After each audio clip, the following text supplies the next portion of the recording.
ایک فقیر تھا، ملنگ درویش، اللہ کا بندہ. اس کی عادت یہ تھی کہ اپنے ڈیرے پہ آنے والوں کو کھلاتا، ان کو پلاتا، ان کی ضروریات کا خیال رکھتا، لیکن کو مالی آسودگیاں نہیں تھی. ہوتا یہ تھا کہ بعض اوقات لوگ آتے تو ادھار لے کر کے وہ لوگوں کو کھلا دیتا. خیر، چونکہ فقیر کا مزاج یہ ہوتا ہے کہ لوگ آئیں اس کے ڈیرے سے کھائیں. بابا بلے شاہ نے بھی کہا تھا نا، اٹ کھڑک کے دکڑ بچے تتا ہوئے چلا، آن فقیر کھا کھا جاون راضی ہوئے بلا.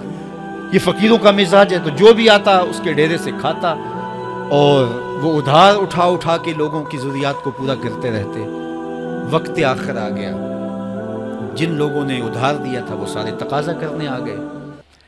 اب بابا جی کو کیا فکر لاحق ہے کہ یہ میرے مہمان اور میں ان کو کچھ پیش کرنے کی صلاحیت نہیں رکھتا. ایک بچہ تھا، وہ کچھ سامان بیچ رہا تھا، پتیسا بیچ رہا تھا یا کوئی اور چیز بیچ رہا تھا. اس نے گلی سے گزرتے ہوئے آواز لگائی، خادم کو ایسے بلا کے لاؤ. کہا تم بیچ رہے ہو تو میرے مہمانوں کو کھلا دو. بچہ بڑا خوش ہوا کہ میں سارا دن گلیوں میں گھوم کے یہ پتیسا بیچنا تھا، اب یہ ایک جگہ ہی سارا فروخت ہو گیا تو یہ تو موج لگ گئی، میں جلدی گھر چلا جاؤں گا، میری ماں خوش ہو گئی.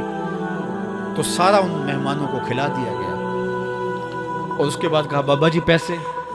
کہا تم بیٹھ جاؤ، جب ان کو ملیں گے تو تجھے بھی مل جائے گا. وہ بیٹھ گیا، 2 4 10 منٹ بیٹھا. تو بچہ تھا، پھر کھڑا ہو گیا، بابا جی پیسے.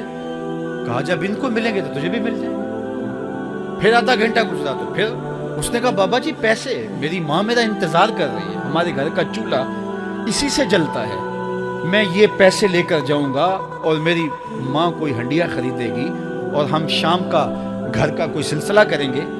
کہا بیٹا جب ان کو ملے گا تو تجھے بھی مل جائے گا. بچے نے رونا شروع کر دیا. یتیم بچہ تھا، اس کا سارا آسرا یہی تھا.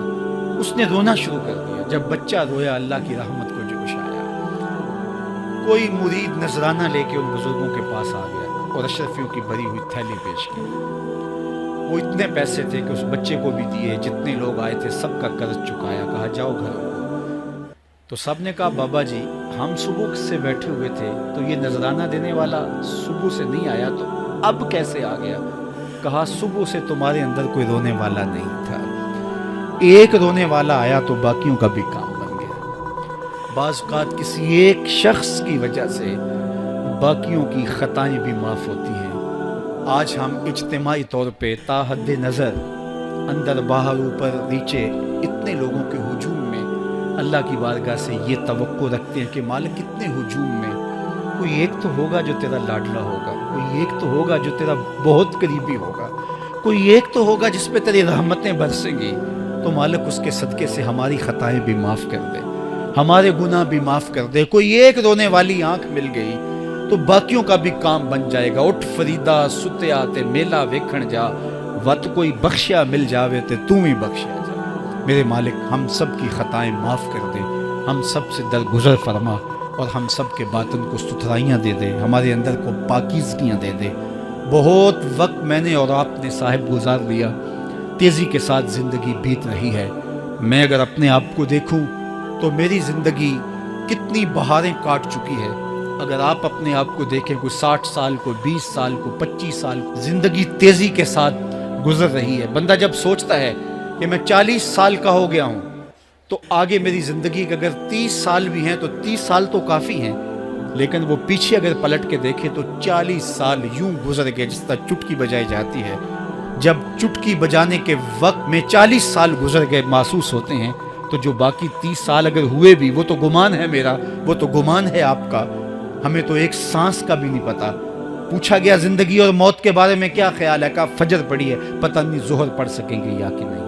کہا اتنی لمبی امیدیں لگائے بیٹھے ہو. کہا ظہر پڑی ہے، پتہ نہیں عصر پڑھنے کا موقع نصیب ہوتا ہے کہ نہیں. کہا یہ بھی طول عمل ہے. ایک بولا عصر پڑی ہے، پتہ نہیں مغرب پڑھ سکیں گے یا کہ نہیں. کسی نے کہا ایک رکعت پڑی ہے، پتہ نہیں دوسری رکعت بھی پڑھنا نصیب ہوتی ہے یا نہیں.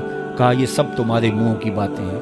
میں تو کہتا ہوں ایک طرف سلام پھیرا ہے، پتہ نہیں دوسری طرف سلام بھی پھیر سکیں گے یا کہ نہیں. کیا موت اتنی قریب نہیں ہے؟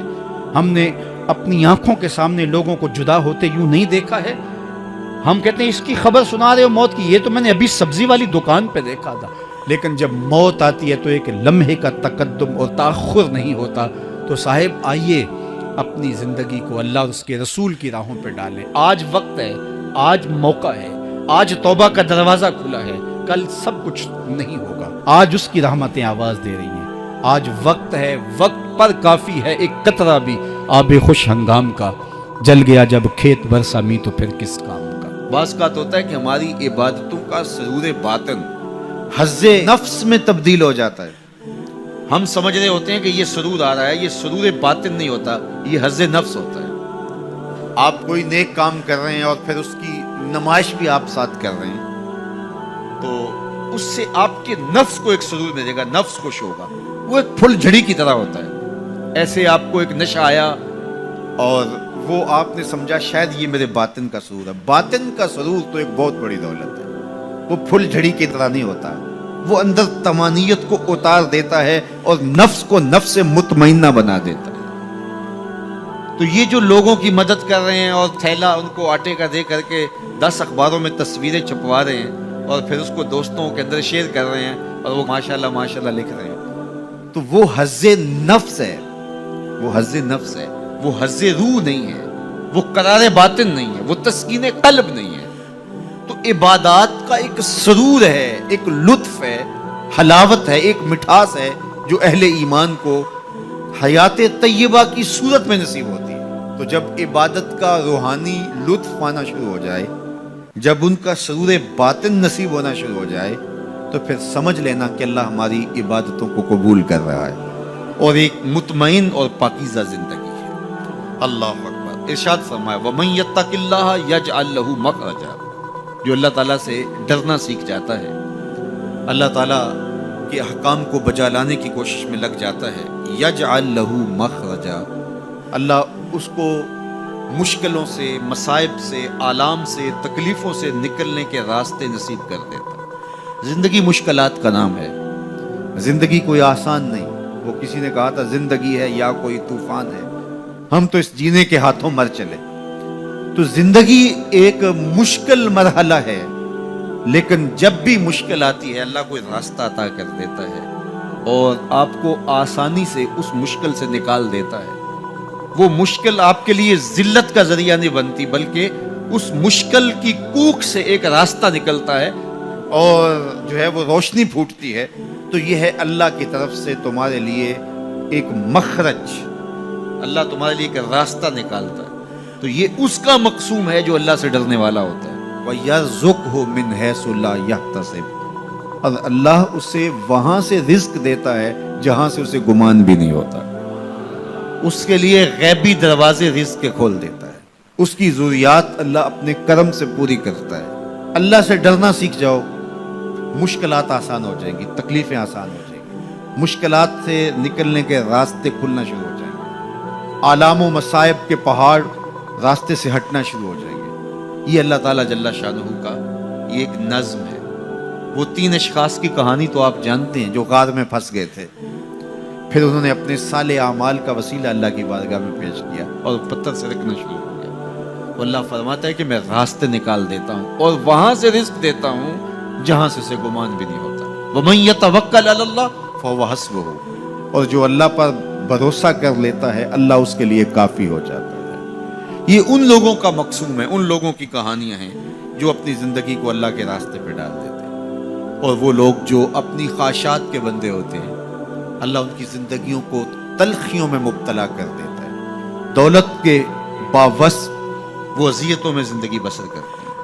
ارشاد فرمایا وَمَنْ عَرَضَ عَنْ ذِکْرِی، جو میرے ذکر سے اعراض کرے، میری یاد سے منہ پھیر لے، میرے بتائے ہوئے احکام پر عمل کرنے کی بجائے ان سے روگردانی کرنے کا مزاج پیدا کر لے، فَإِنَّ لَهُ مَعِیشَةً ضَنْکَ، ہم اس کی معیشت تنگ کر دیتے ہیں۔ جب آپ کے لیے مشکلیں پیدا ہوں، مصائب پیدا ہوں، تو اس وقت ہم دیکھیں کہ ہم سے اللہ کی کوئی نافرمانی تو نہیں ہوگی۔ جب اس کی نافرمانی ہوتی ہے تو پھر آپ پر مشکلات آتی ہیں، آپ کی معیشت تنگ ہوگی، آپ کی اولاد نافرمان ہونا شروع ہو جائے گی، آپ کے معاملے پیچیدہ ہونے شروع ہو جائیں گے، لوگوں سے الجھاؤ پیدا ہونے شروع ہو جائیں گے، اور مخلوق خدا سے آپ کی دوریاں اور جو ہے وہ لوگوں کے دلوں میں آپ کے لیے نفرت کے جذبات پیدا ہونا شروع ہو جائیں گے۔ یہ دلیل ہے کہ آپ سے کوئی ایسی بات ہوگی جس سے آپ کا رب آپ سے ناراض ہے، اور جب آپ کا رب آپ سے راضی ہوتا ہے تو آپ کے لیے راہیں کشادہ ہونا شروع ہو جاتی ہیں، راستے کھلنا شروع ہو جاتے ہیں۔ اس لیے مشکلات میں اللہ تعالیٰ کی طرف رجوع کریں۔